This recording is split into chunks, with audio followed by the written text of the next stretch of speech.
Hello guys, welcome to my YouTube channel. চলে আসলাম নতুন একটি ভিডিও নিয়ে আপনাদের মাঝে। সো আজকের ভিডিওতে আমি আলোচনা করবো হচ্ছে মাইক্রোসফট ওয়ার্ড সংক্রান্ত কিছু ডকুমেন্টস নিয়ে, যেগুলোর সাহায্যে আপনি এখানে চাইলে যে কোনো ধরনের কাজগুলো একটু অনায়াসে কিন্তু করতে পারেন। সেখান থেকে জাস্ট ওয়ার্ডটি ওপেন করে নিব। সো এখান থেকে দেখেন, এখান থেকে আমি ওপেন করে নিচ্ছি এটাকে।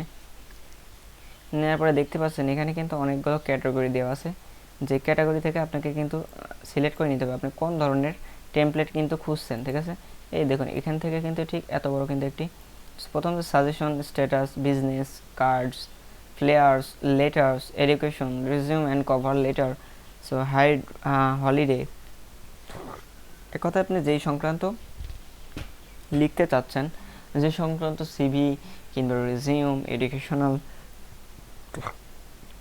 যেটাই তৈরি করতে চাচ্ছেন আপনি কিন্তু এখান থেকে আগে ক্যাটাগরিটা সিলেক্ট করে নিতে হবে। সো আমি আজকে রিজিউম অ্যান্ড কভার লেটার যদি ক্যাটাগরিটা সিলেক্ট করে নিয়ে দেখাই, তাহলে আপনারা দেখতে পারবেন। এই যে এটা হচ্ছে রিজিউম অ্যান্ড কভার লেটার। ওকে, এখান থেকে এটাকে ওপেন করব। আপনাকে কিছুক্ষণ টাইম ওয়েট করা লাগবে। এই সকল রিজিউম যত আছে টেমপ্লেটে সবগুলো কিন্তু এখানে চলে আসবে। ঠিক আছে,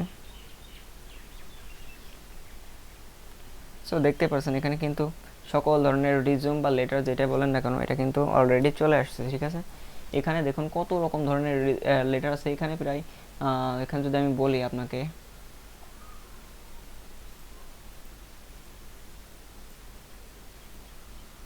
এই দেখুন এখানে আপনার রিজিউম সংখ্যা দেখাচ্ছে হচ্ছে কত, রিজিউম অ্যান্ড কভার লেটার 59। ওকে, তার মানে বোঝা যাচ্ছে এখানে কিন্তু 59টা টেমপ্লেটস আছে। ঠিক আছে, মানে আপনি যেই ধরনের কাজ করছেন সেই অনুযায়ী কিন্তু রিজিউম বা লেটার নিয়ে কাজটা কিন্তু আপনি ইজিলি করে দিতে পারছেন। এখান থেকে দেখতে পাচ্ছেন এক একটা সিভি রিজিউম কিন্তু রোজ, সুইট রিজিউম, তবে hand short resume, hand short যে রিজিউমগুলো আছে সেটা কিন্তু এভাবে ক্রিয়েট করতে পারবেন। পিঙ্ক ফ্লোর্ড রিজিউম, দেখুন প্রত্যেকটা রিজিউমের নাম কিন্তু এভাবে কিন্তু উল্লেখ করে দেওয়া আছে। ঠিক আছে, সো আপনি যেই রিজিউমটা পিক ফ্লোয়ার কভার লেটার, তারপরে stack in notice cover letter এবং স্ট্রেক ইন নোটরি রিজিউম, সো আমরা এখান থেকে একটি নিয়ে নিব। আগে নিচের দিকে একটু যে দেখে আসি কেমন কেমন ধরনের রিজিউমগুলো থাকে। ঠিক আছে, আর একটু ডাউনগ্রেড করে একটু নিচের দিকে যাব।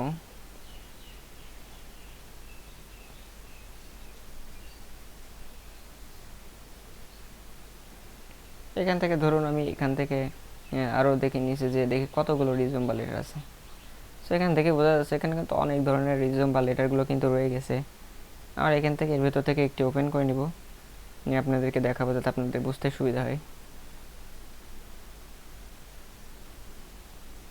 ধরুন আমি অ্যাঙ্কার স্টেক ইন নোট রিজিউম যেটা আছে এটাকে ওপেন করব।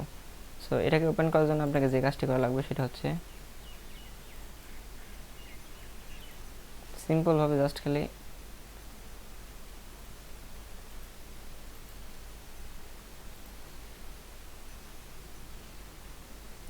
এই রিজিউমটাকে জাস্ট সিলেক্ট করে নেবেন। করার পরে এখান থেকে জাস্ট ক্রিয়েট অপশন চলে আসবে, তারপর ক্রিয়েট করে দেবেন। ঠিক আছে,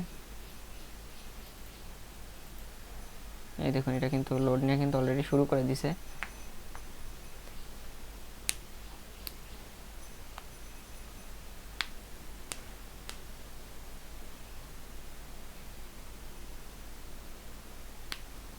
সেখান থেকে জাস্ট এখান থেকে নোটিশটা দিয়েছি, স্ক্রাইব নোটিশ রিজিউম, এভাবে কিন্তু এর ইন্টারফেসটা দিচ্ছে এবং এটা ডাউনলোড ফাইল সাইজ দেখাচ্ছে। এখানে হচ্ছে আপনার ক্রিয়েট অপশনে ক্লিকলে ক্রিয়েট হয়ে যাবে। আর এখান থেকে ডাউনলোড অপশন আছে 618 কিলোবাইট। ওকে,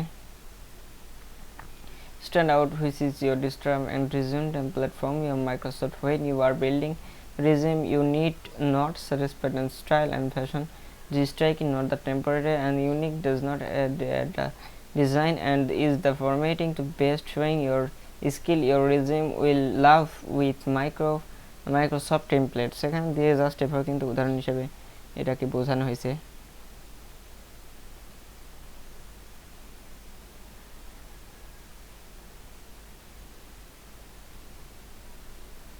তারপরে দেখুন এখানে কিন্তু আপনার যেই মেন টেমপ্লেট এটা কিন্তু জাস্ট এক্সাম্পল হিসেবে আপনাকে কিন্তু একটি পিকচার কিন্তু এখানে কিন্তু নিয়ে দেওয়া হয়েছে, যাতে আপনাদের বুঝতে কিন্তু সুবিধা হয়ে থাকে। ঠিক আছে,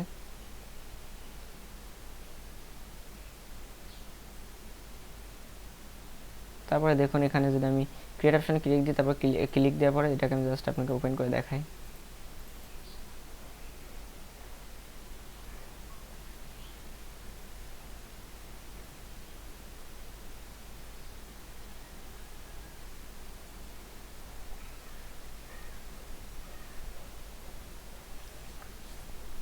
সো এখান থেকে যদি আমি আপনাদেরকে দেখাই তাহলে আপনারা বুঝতে পারবেন বিষয়টি।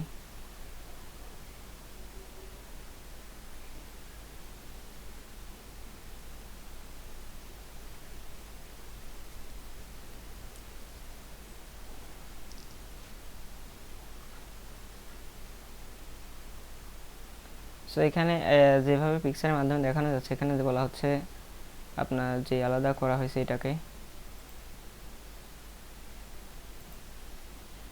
এখান থেকে এটার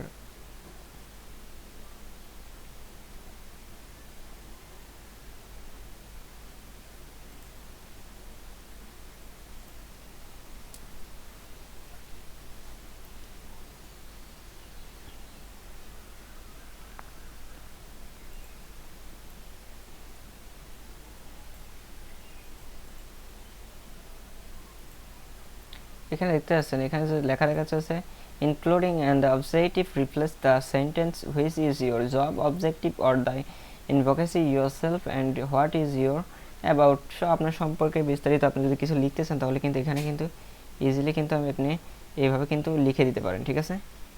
এক্সপিরিয়েন্স, সো আপনার যে এক্সপিরিয়েন্সের কাজের বিষয় সেই এক্সপিরিয়েন্স সংক্রান্ত আপনাকে কিন্তু এখানে আপনার তথ্যটা কিন্তু এখানে দেওয়া লাগবে, ঠিক আছে।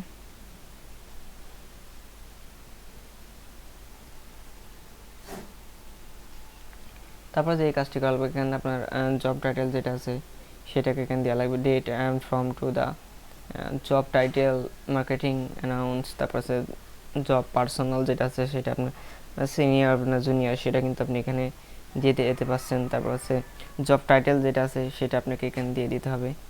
তারপর আছে ডেট, তো অবশ্যই প্রত্যেক জায়গাতে কিন্তু আপনাকে ডেটটা দিয়ে দিতে হবে, ঠিক আছে। তারপরে এখানে দেখুন হচ্ছে job title, marketing announce and job personal experience, company name, সবগুলো কিন্তু এখানেও কিন্তু সেমভাবে আপনাকে কিন্তু ইনক্লুড করা লাগবে, ঠিক আছে। তারপর আমি যদি একটু নিচের দিকে স্ক্রল করে যাই, এখানে আপনি নাম, ফার্স্ট নেম লাস্ট নেম এখানে কিন্তু দিয়ে দিতে হবে, ঠিক আছে। এখানে আপনি আপনার ফার্স্ট নেম লাস্ট নেম দিয়ে দিবেন।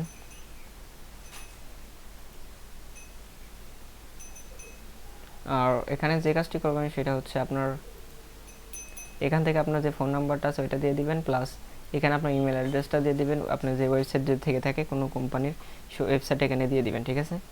দেওয়ার পরে নিচে দেখুন এখানে আপনার যে নিজস্ব অ্যাড্রেসটা আছে যেটার পর আর কি আপনি যেখানে বসবাস করেন সেই পার্সোনাল যে অরিজিনাল যে অ্যাড্রেসটা আছে ওই অ্যাড্রেসটা কিন্তু এখানে আপনাকে দিয়ে দিতে হবে। অ্যাক্টিভিটির সম্পর্কে আপনাকে বিস্তারিত একটু আলোচনা করতে হবে। সো আশা করি আপনারা বিষয়টি বুঝতে পারছেন। সো আজকে ভিডিও মূলত এই পর্যন্তই, আর ভিডিওটি সম্পূর্ণ দেখার জন্য আপনাকে অসংখ্য ধন্যবাদ।